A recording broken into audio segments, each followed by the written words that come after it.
नमस्कार दोस्तों, स्वागत है आप सभी का हमारे YouTube चैनल तत्काल एजुकेशन पे। दोस्तों उम्मीद करते हैं आप सभी बहुत अच्छे होंगे, आपकी तैयारी भी काफ़ी ज़बरदस्त तरीके से चल रही होगी। दोस्तों आज हम आप लोगों के लिए रीजनिंग के 15 अति महत्वपूर्ण प्रश्न के बारे में इस वीडियो में बताएंगे, जो कि SSC, railway, group D, NTPC या किसी टेट एग्जाम की तैयारी कर रहे हैं। इस टाइप के प्रश्न हमेशा परीक्षाओं में पूछे जाएंगे। दोस्तों ये पार्ट नंबर कौन सा है? 437 है। पार्ट नंबर 436 नहीं देखें तो आप वीडियो सेक्शन में जाके देख सकते हैं। चलिए तो पहला प्रश्न देख लेते हैं। दोस्तों पहला प्रश्न है, इसमें देखिए नीचे दिए गए विकल्पों में से संबंधित संख्या को चुनिए। देखिए नीचे यहाँ पर आपको एक संबंधित संख्या दी है, यानी 495 जो है ना यहाँ पर आपको 18 से समेत है। ठीक उसी प्रकार से बताना है कि 315 जो है ना इस प्रश्नार्थ के चिन्ह पर इन चार ऑप्शन में से किसे समेत होगा। देखिए तो यहाँ पर सबसे पहले प्रश्न को समझिए, इसमें बोलकर है, ठीक है ना। देखिए यहाँ पर क्या बोल रहे हैं, ये 495 हो रहा है। 495 से यहाँ पर 18 कैसे हो रहा है, ठीक है ना। उसी प्रकार से यहाँ पर आपको 315 लिख रहा है। 315 को क्या करेंगे कि यहाँ पर प्रश्नार्थ चिन्ह पर संख्या को रखा जाएगा। देखिए तो यहाँ पर सबसे पहले ध्यान से देखते हैं कि 495 ना किन संख्याओं से मिलकर बन रहा है। देखिए यहाँ पर आपको 4 बन रहा है, फिर यहाँ पर क्या बन रहा है, 9 बन रहा है, फिर यहाँ पर 5 बन रहा है। इन सबको आपस में क्या करेंगे कि 18 आ जाएगा। देखिए इनको आपस में एक बार जोड़ते हैं, ठीक है ना। देखिए जोड़ेंगे कितना क्या, तो यहाँ पर जोड़ेंगे तो कितना क्या, 9 और 4 कितना क्या, 13 आ गया, और 13 5 कितना क्या, 18 आ गया। हाँ यहाँ पर 18 आ जा रहा है, यानी इनको क्या करेंगे ना, 495 को आपस में जोड़ेंगे तो यहाँ पर 18 आ जाएगा। उसी प्रकार से यहाँ पर 315 को रखेंगे। देखिए 315 किन संख्याओं से मिलकर बन रहा है, तो यहाँ पर 3 बन रहा है, 1 बन रहा है और 5 बन रहा है। इन सबको आपस में क्या करेंगे, ये जोड़ेंगे, ठीक है ना। तो जोड़ेंगे तो कितना क्या है, यानी 5 3 8 1 9, कितना क्या यहाँ पर आपको 9 आ गया, यानी 0 9 हो जाएगा। यानी इस प्रश्नार्थक चिन्ह पर कौन सी संख्या भरा जाएगा, यानी 9 हो जाएगा। तो 9 को देखते हैं किस ऑप्शन में दिख रही है, यानी ऑप्शन नंबर यहाँ पर सी में दिख रहा है, यानी ऑप्शन नंबर सी आपका सही हो जाएगा। दोस्तों मैं उम्मीद करता हूँ इस प्रश्न को भी आप अच्छी तरह से समझ पाओगे। नेक्स्ट प्रश्न देख लेते हैं। दोस्तों दूसरा प्रश्न है, इसमें देखिए नीचे दी गई श्रृंखला श्रेणी में प्रश्नार्थक चिन्ह के स्थान पर कौन सी संख्या आएगी। देखिए नीचे यहाँ पर आपको एक श्रृंखला दी है, इन श्रृंखला बताना है कि इस प्रश्नार्थक के चिन्ह पर इन चार ऑप्शन में से कौन सी संख्या यहाँ पर भरा जाएगा। देखिए यहाँ पर सबसे पहले ध्यान से देखते हैं कि श्रृंखला किस प्रकार से चल रहा है, ठीक है। देखिए यहाँ पर आपको 28 लेकर हो रहा है, 29 हो रहा है, 29 ले 31 हो रहा है, 31 ले यहाँ पर 35 हो रहा है, 35 ले 43 हो रहा है, और 43 ले आपको अगला संख्या ज्ञात करना है। देखिए इन श्रृंखला को ध्यान से देखने के बाद में हमको क्या दिख रहा है, हमको यही दिख रहा है 28 ले 29 हो रहा है, तो 28 में अगर 1 को जोड़ देंगे 29 आ गया। 29 ले क्या लिख रहे हैं, 31 लिख रहे हैं, तो अगर 29 में यहाँ पर 2 को जोड़ देंगे तो यहाँ पर 31 आ जाएगा। और 31 ले क्या लिख रहा है, 35 लिख रहा है, तो 31 में अगर 4 को जोड़ देंगे 35 आ जाएगा। और 35 ले क्या लिख रहा है, 43 लिख रहा है, तो 35 में यहाँ पर आपको 8 को जोड़ देंगे, ये कितना आ गया, 43 आ जाएगा। तो 43 में कौन सी संख्या को जोड़ेंगे जो अगला संख्या ज्ञात होगा। देखिए उससे पहले एक बार नीचे ध्यान से देखिए, यहाँ पर क्या हो रहा है, 1 से क्या हो रहा है, 2 हो रहा है, यानी 1 में 2 से गुना करेंगे 2 आ जाएगा। 2 से 2 में गुना करेंगे तो यहाँ पर 4 आ गया, और 4 में 2 से गुना करेंगे तो यहाँ पर 6 आ जाएगा, 8 आ गया। और 8 ले क्या करेंगे, 8 में भी 2 से गुना करेंगे, जब 8 में 2 से गुना करेंगे यहाँ पर 16 आ जाएगा। यानी 16 को 43 में जोड़ेंगे, जब 16 को 43 में जोड़ेंगे तो कितना गया, यानी 6 3 9 हो गया, और 5 1 4 1 5 आ गया, यानी 59 आ गया। कितना गया, 59 आ जाएगा। यानी इस प्रश्नार्थक चिन्ह पर कौन सा संख्या भरा जाएगा, 59 हो जाएगा। तो 59 को देखते हैं किस ऑप्शन में दिख रही है, यानी ऑप्शन नंबर यहाँ पर आपको सी में दिख रहा है, यानी ऑप्शन नंबर सी आपका सही हो जाएगा। दोस्तों मैं उम्मीद करता हूँ इस प्रश्न को भी आप अच्छी तरह से समझ पाओगे। नेक्स्ट प्रश्न देख लेते हैं। दोस्तों तीसरा प्रश्न है, इसमें देखिए आदित्य अपनी कक्षा में शीर्ष ले 34वां स्थान पर तथा नीचे से 44वां स्थान पर है, तो उसकी कक्षा में कुल कितने विद्यार्थी हैं। देखिए यहाँ पर सबसे पहले प्रश्न को समझिए, इसमें बोलकर है, ठीक है ना। देखिए यहाँ पर क्या बोल रहा है, ये बोल रहा है कि आदित्य है, ठीक है ना। आदित्य अपनी कक्षा में शीर्ष ले कितने है, 34वां स्थान पर है। और देखिए यहाँ पर बोल रहा है शीर्ष ले, और यहाँ पर नीचे से कितना बोल रहा है, 44वां स्थान पर है, तो उसकी कक्षा में कुल कितने विद्यार्थी हैं आपको इसी को बताना है। देखिए तो यहाँ पर क्या करिएगा, वीडियो को रोक और खुद अपने आप से बनाने का कोशिश करिएगा, और 15 प्रश्न में से अपने कितने प्रश्न सही किए हैं वीडियो को लास्ट में कमेंट में जरूर बताइएगा। और इस चैनल पर पहली बार आए तो चैनल को सब्सक्राइब कर बेल आइकन घंटी को प्रेस जरूर कर लीजिए, क्योंकि सबसे पहले इस तरह क्लास आपको मिलता रहे। तो यहाँ पर सबसे पहले ध्यान से देखते हैं, आदित्य जो है ना, देखिए आदित्य यहाँ पर बोल रहा है कि शीर्ष ले कितने हैं, 34वां स्थान पर है, यानी ऊपर से कितने हैं, ये 34वां स्थान पर है। आगे बोल रहा है कि नीचे से क्या दिख रहा है, ये 44वां स्थान पर है, तो नीचे से यहाँ पर 44वां स्थान पर रखेंगे। आगे बोल रहा है कि उसकी कक्षा में कितने विद्यार्थी हैं। जब उनकी कक्षा में पूछेगा, अरे कुल विद्यार्थी या कुछ कक्षा में पूछेगा तो क्या करेंगे, इन दोनों को आपस में जोड़ेंगे और -1 कर लेंगे, ठीक है ना। अब देखिए इन सबको जोड़कर और -1 करना है। अब इनको जोड़ेंगे तो कितना गया, 4 4 कितना गया, 8 आ गया, ठीक है ना। 4 3 कितना गया, 7 यानी 78 आ गया। 78 में से 1 हटा लेंगे, कितना गया, ये 77 आ गया। कितना गया, 77 आ गया। यानी उसकी कक्षा में कुल कितने विद्यार्थी हैं, 77 गो है। तो 77 को देखते हैं किस ऑप्शन में दिख रही है, यानी ऑप्शन नंबर यहाँ पर ए में दिख रहा है, यानी ऑप्शन नंबर ए आपका सही हो जाएगा। दोस्तों मैं उम्मीद करता हूँ इस प्रश्न को भी आप अच्छी तरह से समझ पाओगे। नेक्स्ट प्रश्न देख लेते हैं। दोस्तों 4वां प्रश्न, इसमें देखिए एक निश्चित कुट भाषा में यानी C1K1 को यहाँ पर आपको 7 देखिए यानी 7209 और यहाँ पर ACHE को यहाँ पर 0295 के रूप में कूटबद्ध किया जाता है। तो दी गई कूट भाषा में H का कूट क्या होगा। देखिए यहाँ पर सबसे पहले प्रश्न को समझिए, इसमें बोलकर है, ठीक है ना। देखिए यहाँ पर क्या बोल रहा है, ये बोल रहा है ना कि यहाँ पर एक निश्चित कूट भाषा दी है, ठीक है ना। इसमें बोल रहा है कि देखिए यानी के को यानी CK देखिए CA यानी KE को क्या लिख रहे हैं, यानी 7209 लिख रहा है, ठीक है ना। उसी कूट भाषा में देखिए ACHE को यहाँ पर 0295 के रूप में कूटबद्ध किया जाता है, ठीक है ना। उसी कूट भाषा में बताना है कि एच का क्या हो जाएगा। तो सबसे पहले देखते हैं कि ये कैसे लिख रहा है, ठीक है ना। देखिए यहाँ पर आपको क्या लिख रहा है, C लिख रहा है, ए लिख रहा है और के लिख रहा है और ई लिख रहा है, ठीक है ना। इसको क्या लिख रहा है, तो देखिए यानी 7209 लिख रहा है, ठीक है। आगे देखिए यहाँ पर क्या लिख रहा है, तो ए लिख रहा है, ठीक है ना। ए लिख रहा है, सी लिख रहा है, एच लिख रहा है और ई लिख रहा है, ठीक है ना। उसको क्या लिख रहे हैं, तो देखिए यहाँ पर 0200 यहाँ पर 95 लिख रहे हैं, ठीक है। उसी कूट भाषा में आपको बताना है कि एच को क्या लिखा जाएगा। देखिए एच को क्या लिखा जाएगा। अब क्या करेंगे, इस तरह के सवाल में क्या होता है, देखिए इस तरह के सवाल में ना जो आपको यहाँ पर अक्षर दिख रहे हैं इसमें कौन मिलेंगे, ये संख्या दिख रहे हैं इसमें आपको कॉमन मिलेंगे। जो आपको कॉमन मिल जाएगा ना वही आंसर होगा। जैसे हम ध्यान से देखिए यहाँ पर इसमें देख रहे हैं कॉमन और इनमें के भी आपको कॉमन मिलेंगे। यहाँ पर क्या दिख रहा है, देखिए यानी CA कॉमन दिख रहा है। जैसे यहाँ पर ध्यान से देखिए ये देखिए CA कॉमन दिख रहा है, इसमें भी आपको कॉमन दिख रहा है और ई देखिए और ई देखिए ये कॉमन दिख रहा है। तो आपको कौन सा एक कॉमन अलग दिख रहा है, ये अलग हो गया, ठीक है ना। ये आपको कॉमन हो गया है, यहाँ पर दिख रहा है। उसके बाद में आप क्या करेंगे, संख्या में लिखेंगे, ठीक है ना। संख्या में कौन मिलेगी, देखिए 0202 इसमें भी दिख रहा है, ठीक है। और यहाँ पर देखिए 9 दिख रहा है, इसमें भी 9 दिख रहा है। ये आपको कौन मिल गया 7 और यहाँ पर मिल गया 5। लेकिन आपसे क्या पूछा है, आपसे एच का पूछा है। तो एच के लिए देखिए यहाँ पर एच का कॉमन क्या दिख रहा है, 5 आ गया है। तो एच का कॉमन क्या गया, 5 हो जाएगा। तो 5 को देखते हैं किस ऑप्शन में दिख रही है, यानी ऑप्शन नंबर यहाँ पर आपको ए में दिख रहा है, यानी ऑप्शन नंबर ए आपका सही हो जाएगा। दोस्तों मैं उम्मीद करता हूँ इस प्रश्न को भी आप अच्छी तरह से समझ पाओगे। नेक्स्ट प्रश्न देख लेते हैं। दोस्तों 5वां प्रश्न, इसमें देखिए यह प्रश्न नीचे दी गई 3 अंक वाली 5 संख्याओं पर आधारित है, ठीक है ना। यहाँ पर देखिए 5 गो संख्या दी है जो कि 3 अंक पर आधारित है, ठीक है। तो अब देखिए यहाँ पर सवाल क्या पूछ रहे हैं, यहाँ पर पूछा गया है, देखिए बोल रहा है कि यदि सभी संख्या को अवरोही क्रम में व्यवस्थित किया जाए तो यहाँ पर निम्नलिखित में से कौन सा अंक व्यवस्थित करने के बाद यानी 22 से चौथी संख्या का दूसरा अंक होगा। देखिए यहाँ पर सबसे पहले प्रश्न को समझिए, इसमें बोलकर है, ठीक है ना। देखिए यहाँ पर क्या बोल रहा है, ये बोल रहा है कि यह देखिए यह यानी प्रश्न नीचे दी गई 5 है, देखिए 3 अंकीय 5 संख्याओं पर आधारित है। यानी से कहने का मतलब है कि हमें यहाँ पर 5 को संख्या दी है जिसमें यहाँ पर 3 अंकीय है। देखिए 1 2 3 1 2 3 यानी सब में क्या दिख रहा है, 3 अंक का संख्या दी है, ठीक है ना। लेकिन सवाल देखिए आपको यहाँ से पूछ रहा है, सवाल पूछा है कि यदि सभी संख्याओं को अवरोही क्रम में व्यवस्थित किया जाए, ठीक है ना। तो सभी संख्या को अवरोही क्रम में इसको व्यवस्थित करते हैं। देखिए यहाँ पर लिखते हैं अवरोही, अवरोही, ठीक है ना। अवरोही यहाँ पर हो गया, अवरोही क्रम रखते हैं, ठीक है ना। देखिए अवरोही क्रम हो गया।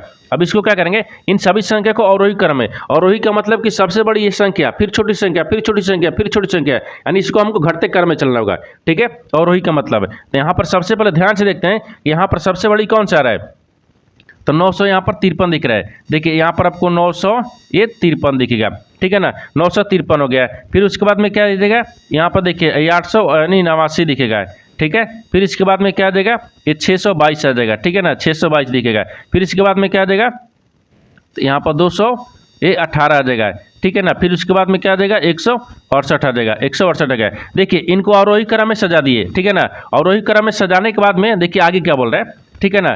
अब देखिए यहाँ पर बोल रहा है कि सजाया जाए तो यहाँ पर निम्नलिखित में से कौन सा यानी अंक व्यवस्थित करने के बाद, ठीक है ना, व्यवस्थित करने के बाद में, ठीक है। अब बोल रहा है कि 22 से चौथी और संख्या का दूसरा अंक होगा। तो 22 से चौथी देखिए यहाँ पर क्या होता है, ये बाएं होता है, ठीक है ना, ये बाएं होता है। इधर क्या होता है, ये दाहिने होता है, ठीक है ना, दाहिने होता है। तो आपसे क्या पूछा है, देखिए 22 से चौथी, तो यहाँ पर बाएं दिख रहा है, 22 से चौथी कौन हो गया, 1 2 3 4, हाँ 22 से क्या दिख रहा है, चौथा हो गया, ठीक है।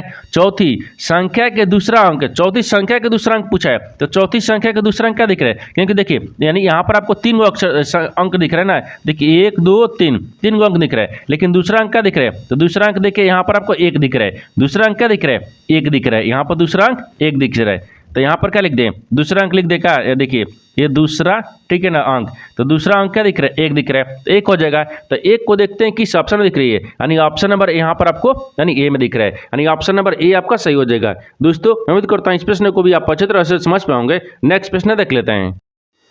दोस्तों 6 नंबर प्रश्न है, इसमें देखिए नीचे दिए गए विकल्पों में से संबंधित शब्द को चुनिए। देखिए नीचे यहाँ पर आपको एक संबंधित शब्द दिया है, यहाँ पर आपको मकान, मकान जो है आपको किराए से समेत है। ठीक उसी प्रकार से बताना है कि पूंजी जो है ना इस प्रश्नार्थक के चिन्ह पर इन 4 ऑप्शन में से किसे समेत होगा। देखिए यहाँ पर सबसे पहले प्रश्न को समझते इसमें बोलकर है, ठीक है ना। देखिए यहाँ पर मकान, मकान जो है आपको किराए से समेत है, उसी प्रकार से यहाँ पर पूंजी को रखेंगे, ठीक है ना। देखिए तो किराया यानी मकान से क्या होता है, किराया प्राप्त होता है, तो यहाँ पर क्या रखते हैं, प्राप्त को रखते हैं, ठीक है ना। ये प्राप्त होता है, ठीक है, होता है। देखिए यहाँ पर आपको मकान से किराया प्राप्त होता है, उसी प्रकार से पूंजी, पूंजी से क्या प्राप्त होता है, तो पूंजी से यहाँ पर प्राप्त, ठीक है ना, ये प्राप्त दिख रहा है। पूंजी से क्या प्राप्त होता है, होता है। तो पूंजी से क्या प्राप्त होता है, तो यहाँ पर आपको ब्याज प्राप्त होता है, क्या होता है, ये ब्याज हो जाएगा, ठीक है ना। यहाँ पर क्या दिख रहा है, ब्याज प्राप्त होता है। जिस प्रकार से यहाँ पर मकान से किराया प्राप्त होता है, उसी प्रकार से यहाँ पर पूंजी, पूंजी से क्या प्राप्त होता है, तो ब्याज प्राप्त होता है। तो ब्याज को देखते हैं किस ऑप्शन में दिख रही है, यानी ऑप्शन नंबर सी में दिख रहा है, यानी ऑप्शन नंबर सी आपका सही हो जाएगा। दोस्तों उम्मीद करता हूँ इस प्रश्न को भी आप अच्छी तरह से समझ पाओगे। नेक्स्ट प्रश्न देख लेते हैं।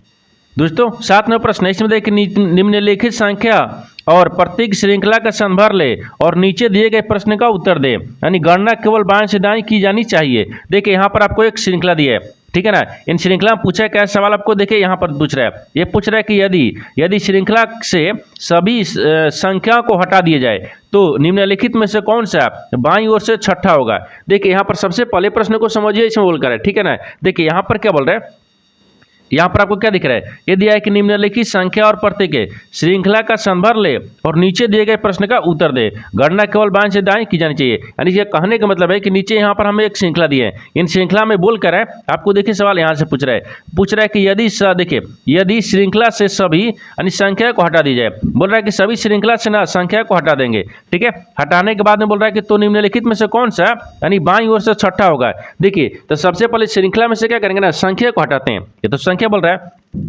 देखिए सभी संख्या को हम हटाते हैं, सभी संख्या को हटा दिए, ठीक है ना, सभी संख्या को, और दिख रहा है इसमें, हाँ ये सभी संख्या को हटा दिए। हटाने के बाद में क्या बोल रहा है, देखिए हटाने के बाद में बोल रहा है ना, यहाँ पर निम्नलिखित हटा दिया जाए तो निम्नलिखित में से कौन सा बाईं ओर से छठा होगा। देखिए बाईं ओर से, इधर बायां दिख रहा है, इधर दायां दिख रहा है, तो बायां से छठा बोल रहा है ना। देखिए हाँ बायां से छठा बोल रहा है, तो बायां से छठा कौन सा हो जाएगा, देखिए 1 2 3 4 5 6, बाएं से देखिए छठा कौन हो गया, तो बाएं से छठा यहाँ पर डॉलर हो गया, बाएं से छठा क्या दिख रहा है, डॉलर दिख रहा है, तो यहाँ पर डॉलर हो जाएगा। तो डॉलर को देखते हैं किस ऑप्शन में दिख रही है, यानी ऑप्शन नंबर ए में दिख रहा है, यानी ऑप्शन नंबर ए आपका सही हो जाएगा। दोस्तों मैं उम्मीद करता हूँ इस प्रश्न को भी आप अच्छी तरह से समझ पाओगे। नेक्स्ट प्रश्न देख लेते हैं। दोस्तों 8 नंबर प्रश्न है, इसमें देखिए उस वे नारे का चयन करें जो दिए गए वर्गों के बीच संबंध को सर्वोत्तम रूप से दर्शाता है। देखिए नीचे यहाँ पर आपको 3 शब्द दिए हैं, इन तीनों शब्द को उतना कि आपस में कैसे समित है और इन 4 वेंडिग्राम में से कौन सा वेंडिग्राम बनेगा। देखिए यहाँ पर सबसे पहले ध्यान से देखते हैं कि तीनों शब्द में से कॉमन कौन सा मिल रहा है, ठीक है ना। देखिए यहाँ पर आपको अध्यापक दिया है, गायक दिया है और नर्तक दिया है। इन तीनों शब्द में से सबसे कॉमन क्या दिख रहा है, देखिए तो सबसे कॉमन मान लीजिए यहाँ पर हम गायक रखते हैं, ठीक है ना। यहाँ पर क्या रखते हैं, गायक को रखते हैं, ये गायक हो गया, ठीक है ना, ये गायक दिख रहा है। सबसे कॉमन क्या दिख रहा है, यहाँ पर गायक हो गया है, यानी गायक के अंदर में क्या अध्यापक आएगा, नहीं कुछ गायक अध्यापक हो सकते हैं, यानी कुछ गायक क्या होता है, अध्यापक होते हैं। हाँ तो कुछ गायक को यहाँ पर क्या रखें, अध्यापक में रखते हैं, ठीक है ना, यानी अध्यापक, ठीक है, ये अध्यापक हो गया है। कुछ गायक को क्या होता है, अध्यापक होता है, और कुछ गायक नर्तक भी होते हैं, कुछ गायक जो है वो नर्तक यानी नाचते भी है। यहाँ पर क्या हो गया, ये नर्तक को रखते हैं, ठीक है ना, ये नर्तक दिख रहा है, क्या हो गया, नर्तक हो गया है। देखिए इसका वेन डायग्राम कैसे बनेगा, ये आपस में कैसे समित है, सबसे पहले ध्यान से देखिए, एक कम क्या दिखेगा, गायक दिखेगा, सबसे कॉमन क्या दिखेगा, यहाँ पर गायक। कुछ गायक यहाँ पर क्या होते हैं, अध्यापक होते हैं। देखिए यहाँ पर कुछ गायक क्या होते हैं, अध्यापक होते हैं, ठीक है ना, और कुछ गायक क्या होते हैं, नर्तक भी होते हैं। और ऐसे भी रखेंगे कि कुछ नर्तक क्या होते हैं, गायक भी होते हैं, और कुछ अध्यापक भी गायक होते हैं, और कुछ गायक भी अध्यापक होते हैं, यानी इस तरह का वेन डायग्राम बनेगा। इस तरह का वेन डायग्राम देखते हैं किस ऑप्शन में दिख रही है, यानी ऑप्शन नंबर सी में दिख रहा है, यानी ऑप्शन नंबर सी आपका सही हो जाएगा। दोस्तों उम्मीद करता हूँ इस प्रश्न को भी आप अच्छी तरह से समझ पाओगे। नेक्स्ट प्रश्न देख लेते हैं।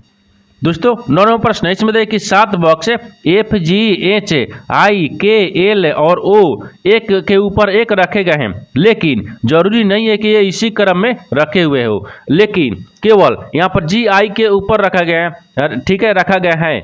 IO के बीच में 2 बक्से रखे गए हैं, यानी केवल L को F के नीचे रखा गया है, H को O के ठीक ऊपर नहीं रखा गया है। तो L, देखिए यहाँ पर K और L के बीच में कितने बक्से रखे गए हैं। देखिए यहाँ पर सबसे पहले प्रश्न को समझिए, इसमें बोलकर है, ठीक है ना। देखिए यहाँ पर क्या बोल रहे हैं, यहाँ पर आपको 7 बक्से दिए है, ठीक है ना। यहाँ पर क्या लिख रहे हैं, ये 7 को बक्सा दिए, बोल रहा है कि 7 बक्से है, जिसमें यहाँ पर क्या बोल रहा है FGHIKL और O एक के ऊपर एक रखे गए हैं, लेकिन जरूरी नहीं है कि ये इसी क्रम में रखा हो। यानी कहने का मतलब है कि नीचे हम आपको देखिए 7 बक्से को रखते हैं, देखिए ना, 7 को क्रम हो गया और 7 बक्से को तो रख दिए। आगे बोल रहा है कि देखिए इसको क्या रखते हैं, इसको यहाँ पर ऊपर रखते हैं, ठीक है ना, ये ऊपर हो गया, ये क्या होता है, ये नीचे होता है, ये नीचे हो गया, ये ऊपर हो गया, ये नीचे हो गया, ठीक है। आगे देखिए, आगे बोल रहा है कि इसी क्रम में नहीं होना चाहिए, ठीक है, ये जरूर नहीं है कि इसी क्रम में है, लेकिन क्या बोल रहा है, देखिए केवल GI को ऊपर रखा गया है, यानी बोल रहा है ना कि G जो है G वो I के ऊपर रखा गया है, तो I के ऊपर रखते हैं, G को रखते हैं, ठीक है ना। देखिए तो यहाँ पर मान लीजिए क्या रखते हैं ना, यहाँ पर आपको I रखते हैं, I के ऊपर क्या रखते हैं, G को रखते हैं, ठीक है, G हो गया। आगे देखिए, आगे क्या बोल रहा है कि IO के, देखिए I जो I और O के बीच 2 बक्से रखे गए हैं, I और O के बीच में 2 बक्से रखे गए, तो यहाँ पर O रख लेंगे, इन दोनों के बीच में कितना गया, 2 बक्सा हो गया, ठीक है ना। आगे देखिए, आगे इसमें क्या बोल रहा है, केवल L को F के नीचे रखा गया है, लेकिन L को जो है ना, L यहाँ पर क्या दिख रहा है, L केवल L को F के नीचे रखा गया है, यानी F को नीचे क्या रखा गया है, तो F को यहाँ पर रखते हैं, F के नीचे कौन रखा गया है, L को रखा गया है, L को रख लेते हैं, ठीक है ना, रख लिए। आगे देखिए, अब आगे क्या दिख रहा है, आगे बोल रहा है कि H को O के ठीक ऊपर नहीं रखा गया है, लेकिन H है ना, H को क्या करेंगे ना, O का ऊपर नहीं रखा गया है, तो O को तो यहाँ पर H रख लेते हैं, क्योंकि उसके ऊपर नहीं है, उसके ऊपर और हो गया, ठीक है ना। यहाँ पर देखिए आगे क्या रखते हैं, यहाँ पर आपको K दे रखे, K रख गया। अब यहाँ पर देख रहे हैं ना कि देखिए K और L के बीच कितने बक्से रखे गए हैं, अब K और L के बीच में बताइए कितने बक्से रखे गए हैं, आपसे यही पूछा गया है, यानी K और L के बीच में, तो K दिख रहा है, देखिए ये वाला K दिख रहा है और ये वाला L दिख रहा है, इन दोनों के बीच में कितने बक्से हैं, 2 बक्सा है, कितने बक्से हैं, 2 को बक्सा है। तो 2 को देखते हैं किस ऑप्शन में दिख रही है, यानी ऑप्शन नंबर किस में दिख रहा है, तो बी में दिख रहा है, यानी ऑप्शन नंबर बी आपका सही हो जाएगा। दोस्तों उम्मीद करता हूँ इस प्रश्न को भी आप अच्छी तरह से समझ पाओगे। नेक्स्ट प्रश्न देख लेते हैं। दोस्तों 10वां प्रश्न है, इसमें देखिए उस युग्म का चयन कीजिए जो नीचे दिए गए 2 युग्मों के समान पैटर्न का अनुसरण करता है, दोनों युग्म का समान पैटर्न का अनुसरण करते हैं। देखिए यहाँ पर सबसे पहले प्रश्न को समझिए, इसमें बोलकर है, ठीक है ना। देखिए यहाँ पर क्या बोल रहा है, ये बोल रहा है ना, यहाँ पर आपको 2 युग्म दिया है, ठीक है, इन दोनों युग्म जिस प्रकार से आपस में संबंधित हैं उसी प्रकार से बताना है, इन चारों जो ऑप्शन है ना वो आपको बताना है कि इसके जैसा कौन सा जो ऑप्शन है वो संबंधित है, ठीक है। तो सबसे पहले ध्यान से देखते हैं कि आपको दोनों युग्म दिया ना, ये दोनों युग्म आपस में कैसे समझते हैं, उसी प्रकार से रखेंगे कि यह 4 ऑप्शन में से कौन सा इसके जैसा दिख रही है। तो सबसे पहले यहाँ पर ए को रखते हैं, देखिए पहला को रखते हैं, पहला क्या दिख रहा है, यहाँ पर P दिख रहा है, G दिख रहा है, यहाँ पर H दिख रहा है, इनको किससे समझते हैं, देखिए L से, B से और O से समझते हैं। ये कैसे समझते हैं, देखिए P से क्या लिख रहा है, L लिख रहा है, G से क्या हो रहा है, B हो रहा है, इसलिए क्या हो रहा है, O हो रहा है। यहाँ पर कैसे हो रहा है, देखिए यानी P में अगर 4 को माइनस कर देंगे ना कितना आ जाएगा, L आ जाएगा, और G से क्या लिख रहे हैं, यहाँ पर G से B हो रहा है, तो G में अगर 5 को माइनस करेंगे तो B आ जाएगा। और यहाँ पर देखिए H दिख रहा है, तो H में क्या करते हैं, H ले O लिख रहा है, तो H में अगर यहाँ पर 4 को माइनस कर देंगे कितना आ जाएगा, O आ जाएगा, ठीक है ना। उसी प्रकार से क्या करते हैं, ये दूसरा को रखते हैं, देखिए दूसरा में क्या दिया, H दिया है, W दिया है और K दिया है, इनको भी क्या लिख रहा है, D लिख रहा है, R लिख रहा है और G लिख रहा है। देखिए तो यहाँ पर H लेकर लिख रहा है, D लिख रहा है, H में अगर 4 को माइनस कर देंगे D आ जाएगा। और देखिए यहाँ पर W हो गया, W से क्या लिख रहा है, R लिख रहा है, तो W में अगर 5 को माइनस कर देंगे तो यहाँ पर R आ जाएगा। और K से क्या लिख रहे हैं, G लिख रहे हैं, तो K में अगर 4 को माइनस करेंगे तो यहाँ पर G आ जाएगा। उसी प्रकार से बताना है कि इन 4 जो ऑप्शन है ना, इन 4 ऑप्शन में से कौन सा जो इसके जैसे आपको समझित युग्म दिख रही है। तो सबसे पहले ध्यान से देखिए, यहाँ पर क्या रखते हैं, ए को रखते हैं, ए में रखेंगे, ठीक है ना। देखिए तो ए को अगर रखेंगे, एल में क्या करते हैं, 4 को माइनस करेंगे तो क्या P आ जाएगा, नहीं आ रहा है, ठीक है ना। ये नहीं हो पा रहा है, ठीक है ना, ये नहीं होगा। दूसरा देखिए, दूसरा अगर मान लीजिए क्यू दिख रहा है, ठीक, क्यू से क्या लिख रहे हैं, यानी भी लिख रहे हैं, ठीक है ना, क्यू से क्या लिख रहे हैं, भी लिख रहे हैं। तो मान लीजिए क्यू में क्या करते हैं, अगर क्यू से भी लिखते हैं तो देखिए, तो क्यू में के बाद में क्या आता है, 4 को माइनस करना हमको ना, तो क्यू में 4 को माइनस करेंगे तो यहाँ पर क्यू के बाद में क्या चलेंगे, ऊपर में देखिए, तो पी यू ओ एन, तो ये भी आपको नहीं आ रहा है क्योंकि भी आ रहा है, तो इसे प्लस करेंगे तब ना भी आएगा, ये माइनस करना है, ये भी नहीं हो रहा है, ठीक है ना। आगे देखिए यहाँ पर क्या दिख रहे हैं, यानी सी दिख रहा है, सी से क्या लिख रहे हैं, जी लिख रहे हैं। तो सी में मान लीजिए यहाँ पर सी रखते हैं, तो सी के माइनस में चलेंगे ना, देखिए माइनस में चलेंगे तो बी ए इसके बाद आएगा, ये भी नहीं हो रहा है, ठीक है, यानी इसका मतलब ये भी नहीं हो रहा है, तो ऑप्शन नंबर डी हो जाएगा। एक कैसे हो गया, देखिए यहाँ पर एक्स दिख रहा है, एक क्यू दिख रहा है, हाँ यहाँ पर ए दिख रहा है, इनको क्या लिख रहे हैं, टी लिख रहा है, एल लिख रहा है, और यहाँ पर आपको W दिया है। अब देखिए एक्स से क्या लिख रहे हैं, टी लिख रहे हैं, एक्स ले क्या लिख रहे हैं, टी लिख रहे हैं, हाँ तो यहाँ पर देखिए एक्स ले टी लिख रहे हैं, तो एक्स में क्या करते हैं, माइनस चलेंगे, तो यहाँ पर WVUT, हाँ ठीक है, इसमें 4 माइनस कर रहा है। अब देखिए क्यू से क्या चल रहा है, एल चल रहा है, तो क्यू में -5 करेंगे तो एल आ जाएगा, और यहाँ पर ए में क्या रखते हैं, तो ए में अगर 4 को माइनस करेंगे तो डब्ल्यू आ जाएगा, क्योंकि ए के बाद में फिर क्या आएगा, जेड, एक वाई, यानी एक से डब्ल्यू, तो 4 माइनस हो गया ना, यहाँ पर दिख रहा है, यानी इसका देखिए ये आपको सही बोल रहा है, यानी जो आपको 2 युग्म दिया है इसके जैसा ऑप्शन नंबर कौन दिख रहा है, तो ऑप्शन नंबर डी दिख रहा है, यानी ऑप्शन नंबर डी आपका सही हो जाएगा। दोस्तों मैं उम्मीद करता हूँ इस प्रश्न को भी आप अच्छी तरह से समझ पाओगे। नेक्स्ट प्रश्न देख लेते हैं। दोस्तों 11 प्रश्न है, इसमें देखिए कि यदि प्लस यानी यदि भागा और माइनस को परस्पर बदल दिया जाए, गुना और प्लस को परस्पर बदल दिया जाए, तो निम्नलिखित समीकरण में प्रश्न चिन्ह का स्थान पर क्या आएगा। देखिए यहाँ पर सबसे पहले प्रश्न को समझिए, इसमें बोलकर, ठीक है ना। देखिए यहाँ पर क्या बोल रहा है, ये बोल रहा है कि यहाँ पर नीचे एक समीकरण दिया है, इन समीकरणों को सही बनाने के लिए ये 2 चिन्ह को आपस में बदलना होगा, तब समीकरण को सही बन पाएगा। तो सबसे पहले क्या करते हैं ना, 2 चिन्ह को आपस में बदलते हैं इस समीकरण में, तब तो आगे इसको सोल्व करेंगे।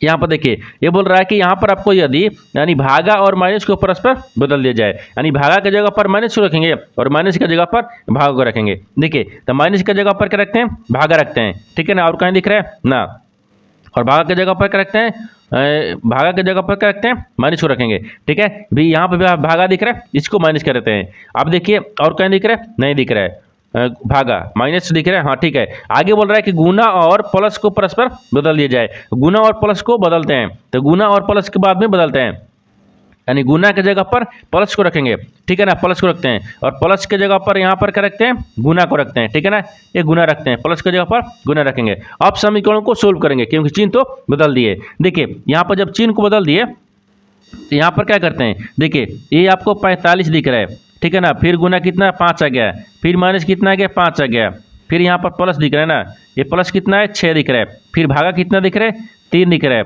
फिर गुना 24 दिख रहा है, फिर प्लस 9 दिख रहा है, फिर भाग माइनस 3 दिख रहा है, फिर प्लस, ये प्लस हो गया ना, यहाँ पर प्लस कितना होगा 2 हो गया, बराबर में प्रश्नवाचक चिन्ह दिया है। अब देखिए तो 3 दूना के 6, इसको तक काट लेते हैं। अब इसको 50 25 है और 4 5 20 2 22, यहाँ पर कितना गया 225 आ गया, ये कितना देगा 225 आ गया, 225 माइनस कितना दिख रहा है 5 हो जाएगा।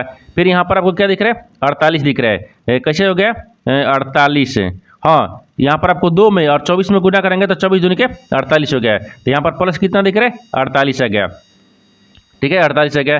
फिर यहाँ पर प्लस कितना दिख रहा है 9 दिख रहा है, फिर माइनस 3 दिख रहा है, फिर यहाँ पर प्लस 2 दिख रहा है, ठीक है ना। अब देखिए इन सबको गुना भागा करेंगे तो कितना आ जाएगा, ये 200 यहाँ पर 84 आ जाएगा, ठीक है ना, 284 में से यहाँ पर 8 को माइनस कर लेंगे। 8 कैसे आ रहा है, 8 को माइनस करेंगे तो 4 दूनी के 8, 3 2 5 है, तो 8 इसमें कहाँ दिखेगा 3 2 6, ठीक है ना। तो यहाँ पर मान लीजिए अब क्या करते हैं, इसको सबको जोड़ेंगे तो 5 3 8, अगर ये देखिए इन दोनों को आपस में क्या करते हैं जोड़ते हैं, एक बार क्या किया जोड़ दिया है, तो इसको आपस में क्या करेंगे जोड़ेंगे तब ना 8 आएगा। देखिए तो यहाँ पर क्या किया है 5 को और यहाँ पर 3 को आपस में जोड़ेंगे, और बाकी यहाँ पर देखिए ई संख्या और यहाँ पर आपको ई संख्या है, ठीक है ना, और यहाँ पर 2, इन सब को आपस में जोड़ा है, तब यहाँ पर कितना गया ये 284 आ गया। अब 284 में से क्या करेंगे ना, ये 8 को माइनस कर लेंगे, जब 284 में से 8 को माइनस कर लेंगे ये कितना आ जाएगा, तो यहाँ पर 200 कितना दिख रहा है 276 आ गया, कितना का 276 आ गया, यानी इस प्रश्नार्थक चिन्ह पर कौन सी संख्या बढ़ जाएगा, तो यहाँ पर देखते हैं 276 हो गया, तो 276 को देखते हैं किस ऑप्शन में दिख रही है, यानी ऑप्शन नंबर यहाँ पर आपको डी में दिख रहा है, यानी ऑप्शन नंबर डी आपका सही हो जाएगा।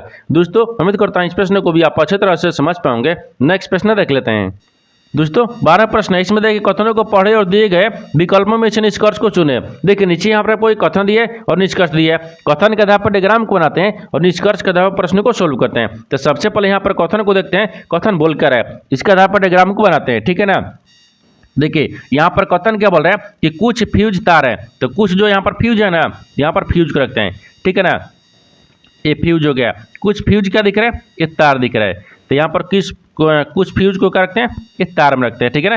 तार हो गया है। आगे बोल रहा है कि कोई तार बैटरी नहीं है, जो कोई तार है ना वो बैटरी नहीं है, तो यहाँ पर आपको क्या रखते हैं, ये बैटरी में रखेंगे, ठीक है, ये बैटरी नहीं है। आगे देखिए ये तो कथन बोल रहा है, कथन के आधार पर डायग्राम को बना दिए। निष्कर्ष क्या बोल रहा है, इसके आधार पर ही प्रश्न को सोल्व करेंगे। देखिए निष्कर्ष क्या दिख रहा है, पहला में भी बोल रहा है कि कुछ फ्यूज बैटरी है, जो कुछ यहाँ पर फ्यूज है ना, देखिए ये क्या दिख रहा है, फ्यूज दिख रहा है, यानी कुछ फ्यूज क्या बैटरी है, यहाँ पर आपस में समझ दिख रहा है, नहीं दिख रहा है, इसका मतलब है गलत बोल रहा है। दूसरा देखिए, दूसरा बोल रहा है कि कुछ तार फ्यूज हैं, तो कुछ जो तार है ना वो क्या दिख रहा है, फ्यूज है। हाँ कुछ तार फ्यूज दिख रहा है, देखिए कुछ तार क्या दिख रहा है, फ्यूज दिख रहा है, इसका मतलब है सही बोल रहा है। दूसरा आपको सही बोल रहा है, जब दूसरा सही बोल रहा है तो यहाँ पर किस में दिख रहा है, यानी डी में दिख रहा है, केवल निष्कर्ष 2 अनुसरण करता है, यानी ऑप्शन नंबर डी आपका सही हो जाएगा। दोस्तों मैं उम्मीद करता हूँ इस प्रश्न को भी आप अच्छे तरह से समझ पाओगे। नेक्स्ट प्रश्न देख लेते हैं।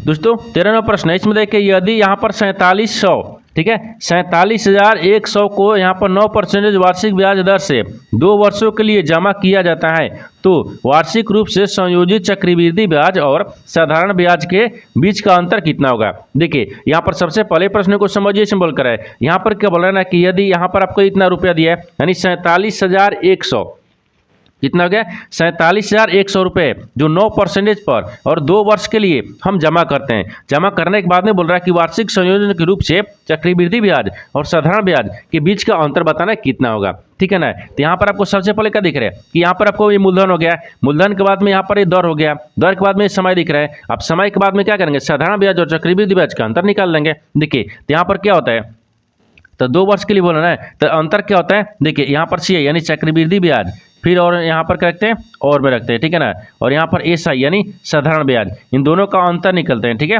यानी अंतर, इसका अंतर क्या होता है, एक फार्मूला होता है, जैसे पी हो गया यानी मूलधन हो गया, फिर उसके बाद में आर हो गया, फिर उसके बाद में बाटा में 100 रखेंगे, अब पावर यहाँ पर 2 रखेंगे, ठीक है ना, क्योंकि 2 साल दिए तो 2 रखेंगे। अब इसी फार्मूला पर हमको बैठाना है। देखिए तो यहाँ पर सबसे पहले क्या दिख रहा है, तो पी दिख रहा है, तो कितना दिख रहा है, 47,000 यानी 47,100, फिर यहाँ पर गुने आर, यानी आर का मान कितना दिया है, 9 दिया, यानी 9%, ठीक है ना, बाटा में 100 रखेंगे, ठीक है, पावर कितना दिया, तो 2 साल, ठीक है, तो 2 रखेंगे। अब देखिए इसके बाद में आगे चलते हैं, यहाँ पर आगे क्या करेंगे, तो यहाँ पर 99, 81 और यहाँ पर दिख रहा है, ठीक है ना। तो देखिए एक स्टेप आगे बढ़ेंगे, यहाँ पर क्या करते हैं, पहले इसको काट लेते हैं, एक स्टेप, हाँ देखिए इसको एक स्टेप चलकर इसको काटते हैं। देखिए ये 47,100 दिख रहा है, फिर गुने कितना गया, तो 9, फिर यहाँ पर गुने 9 दिखेगा, फिर बाटा में 100 रखेंगे क्योंकि 2 बार लिखा है ना, फिर यहाँ पर क्या करेंगे, 2 बार रखेंगे, ठीक है, ये भी गुना हो गया। अब इसके बाद में एक स्टेप आगे बढ़ेंगे। देखिए ये 2 जीरो से 2 जीरो कट गया, अब यहाँ पर काटेंगे कितना, 99, 81, और 81 में क्या करते हैं ना, 400 इतना से गुना करेंगे, ठीक है, जब गुना करेंगे तो कितना देगा, ये 38,151 आ जाएगा, ठीक है, और बाटा में कितना दिख रहा है, 100 दिख रहा है, तो इसको क्या करेंगे, भाग करेंगे तो पॉइंट आ जाएगा, 2 के बाद पॉइंट करेंगे तो यानी इतना आ गया, यानी यहाँ पर कितना दिख रहा है, तो 3, 8 यानी 381 पॉइंट यहाँ पर 51 आ जाएगा। तो आपसे वही पूछा गया है, क्या पूछा है कि साधारण ब्याज और चक्रवृद्धि ब्याज के अंतर कितना होगा, तो यहाँ पर साधारण ब्याज और चक्रवृद्धि ब्याज के अंतर कितना दिख रहा है, यानी 381.51 दिख रहा है। तो 381.51 को देखते हैं किस ऑप्शन में दिख रही है, यानी किस ऑप्शन में दिख रहा है, तो ऑप्शन नंबर किस में दिख रहा है, ऑप्शन नंबर यहाँ पर बी में दिख रहा है, यानी ऑप्शन नंबर बी आपका सही हो जाएगा। दोस्तों उम्मीद करता हूँ इस प्रश्न को भी आप अच्छे तरह से समझ पाओगे। नेक्स्ट प्रश्न देख लेते हैं। दोस्तों 14वां प्रश्न है, इसमें देखिए एक लंब है, एक लंब वृत्तीय शंकु का वक्र पृष्ठीय क्षेत्रफल, ठीक है ना, क्षेत्रफल यहाँ पर 6500 पाई सेंटीमीटर दिया है तथा उनके आधार का व्यास 100 सेंटीमीटर दिया है, तो शंकु की ऊंचाई ज्ञात कीजिए। यहाँ पर सबसे पहले प्रश्न को समझिए, इसमें बोलकर, ठीक है ना। देखिए यहाँ पर क्या बोल रहा है, ये बोल रहा है कि एक लंब वृत्तीय है जिसमें शंकु का वक्र पृष्ठीय क्षेत्रफल दिया गया है तथा यहाँ पर इसका आधार भी दिया है कितना, 100। अब पूछ रहा है कि ऊंचाई ज्ञात करना है, क्या ज्ञात करना है, ऊंचाई ज्ञात करना है। तो ऊंचाई ज्ञात करने के लिए सबसे पहले क्या करते हैं ना, देखिए शंकु के आधार का त्रिज्या कितना दिया है, तो 100 सेंटीमीटर दिया है। देखिए त्रिज्या यहाँ पर 100 दिया है, तो 100 में क्या करते हैं, 2 से भाग करेंगे, कितना देगा, ये त्रिज्या कितना है, 50 आ गया, यानी यहाँ पर आर का मान रखते हैं, आर यानी त्रिज्या कितना है, 50 आ गया, 50 आ गया ना। अब इनको क्या करते हैं, 50 सेंटीमीटर में मान लीजिए, ये क्या लिख रहे हैं, सेंटीमीटर। तथा शंकु का वक्र पृष्ठीय क्षेत्रफल, तो शंकु का वक्र पृष्ठीय क्षेत्रफल कितना होता है, तो यहाँ पर आपको शंकु रखते हैं, देखिए ये शंकु, ठीक है, शंकु का, ठीक है ना, वक्र है, यहाँ पर वक्र है, ठीक है, पृष्ठीय, ये वक्र पृष्ठीय क्षेत्रफल, ठीक है ना, ये क्षेत्रफल। तो वक्र पृष्ठीय क्षेत्रफल कितना होता है, तो यहाँ पर आपको क्या रखते हैं, ये 6500 दिया है, कितना दिया है, ये 6500, ठीक है ना, 6500 पाई, ठीक है, और सेंटीमीटर और स्क्वायर दिया है। अब इसको क्या रखते हैं, इसी फार्मूला पर हमको बैठाना है, यानी पाई आर एल होता है, ठीक है ना, और बराबर में कितना दिख रहा है, 6500 दिख रहा है, ठीक है, ये 6500 पाई आ गया है, क्योंकि देखिए यहाँ पर शंकु का वक्र पृष्ठीय क्षेत्रफल कितना होता है, पाई आर एल होता है, लेकिन इसी पर हमको क्या करना है, बैठाना है। देखिए तो यहाँ पर पाई को पाई काट दीजिए और आर एल हो गया, और यहाँ पर 6500 दिख रहा है, देखिए तो आर एल 6500, तो ये क्या करते हैं कि एक स्टेप और आगे चलते हैं, ठीक है ना, तो यहाँ पर क्या रखते हैं, पाई आर एल, हाँ देखिए इसको यहाँ पर मत कटिए, ये क्या करते हैं, थोड़ा सा आगे चलते हैं, यहाँ पर पाई का पाई रख लेंगे, फिर आर का गुने आर हो गया, तो आर का मान दिया है कितना गया, देखिए आर का मान कितना है, 50 सेंटीमीटर आ गया, क्योंकि यहाँ पर आपको इसको आधा किया है, ठीक है ना, ये 50 सेंटीमीटर आ गया, फिर गुने एल, एल तो नहीं दिया है, ठीक है ना, एल नहीं दिया है, फिर बराबर में यहाँ पर कितना गया, 6500 आ गया, ठीक है, 6500, फिर यहाँ पर पाई दिख रहा है।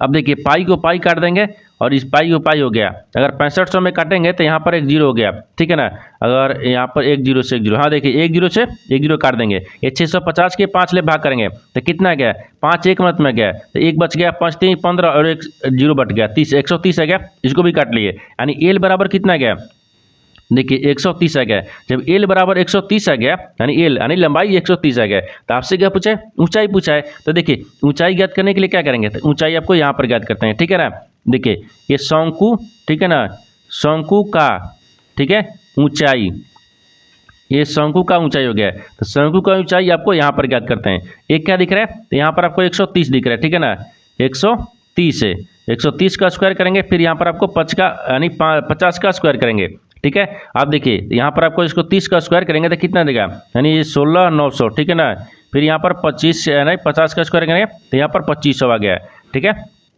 ये 2500 आ जाएगा, इसको भी स्क्वायर करेंगे, फिर इसके बाद में क्या करेंगे, इन सबको माइनस करेंगे। देखिए 16,900 में से ना 16,900 में से 900 में से, तो यहाँ पर 2500 को माइनस कर लेंगे, तो माइनस करेंगे तो कितना आ जाएगा, देखिए 100, यहाँ पर 14,400 आ गया, ठीक है ना, 14,400 आ गया, इसको भी क्या करते हैं, वर्गमूल निकालेंगे, इसका वर्गमूल कितना देगा, 120 आ जाएगा, कितना गया यहाँ पर आपको 120 है, 120 सेंटीमीटर। तो आपसे वही पूछा है, आपसे पूछा क्या है, तो आपसे यहाँ पर पूछा है, देखिए ये पूछा है कि शंकु का ऊंचाई ज्ञात कीजिए, शंकु का ऊंचाई, तो शंकु का ऊंचाई देखिए ये ऊंचाई है, तो ऊंचाई कितना गया है, देखिए यहाँ पर आपको 120 सेंटीमीटर आ गया, तो 120 सेंटीमीटर देखते हैं किस ऑप्शन में दिख रही है, यानी ऑप्शन में किस में दिख रहा है, तो ऑप्शन नंबर यहाँ पर ए में दिख रहा है, यानी ऑप्शन नंबर ए आपका सही हो जाएगा। दोस्तों मैं उम्मीद करता हूँ इस प्रश्न को भी आप अच्छी तरह से समझ पाओगे। नेक्स्ट प्रश्न देख लेते हैं।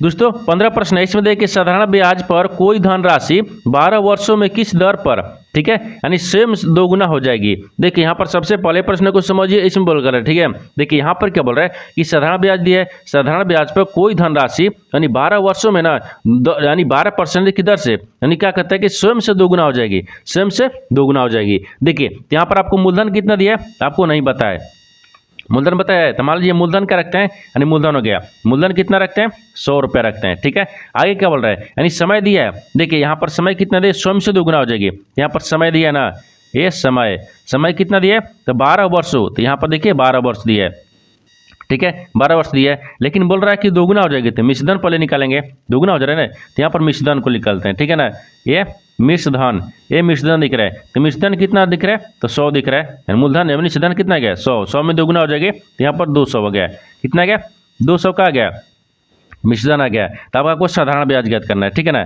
साधारण ब्याज रखते हैं, ठीक है ना, साधारण ब्याज, तो साधारण ब्याज कितना दिख रहा है, 200 आ गया, ठीक है ना। अब 200 में से क्या करते हैं, 100 को माइनस कर लेंगे, बचेगा कितना, 100 बच गया, ठीक है ना, 100 बच गया, लेकिन वार्षिक दर पूछा है, ठीक है ना, तो यहाँ पर दर रखते हैं, ठीक है ना, दर प्रतिशत में क्या दिखेगा, दर प्रतिशत हो गया, तो दर प्रतिशत कितना दिख रहा है, 100 दिख रहा है, ठीक है। उसके बाद में प्रतिशत के मान 100 रखेंगे, फिर बाटा में क्या आता है, 100 आता है, फिर यहाँ पर क्या करेंगे, 12 वर्ष करेंगे, क्योंकि दर होता है 12%, तो 100 से 100 काट दिए, इसको क्या करेंगे, भाग करेंगे, इसको काटेंगे तो कितना गया, यानी 8.3333% में दिख रहा है, तो आपसे वही पूछा है कि कितना स्वयं दोगुना हो जाएगी। तो यहाँ पर देखिए 8.33% जो है ना वो स्वयं का दोगुना हो जाएगी। तो ये देखते हैं कि किस ऑप्शन में दिख रही है, यानी ये 8.33 ऑप्शन नंबर ए में दिख रहा है, यानी ऑप्शन नंबर ए आपका सही हो जाएगा।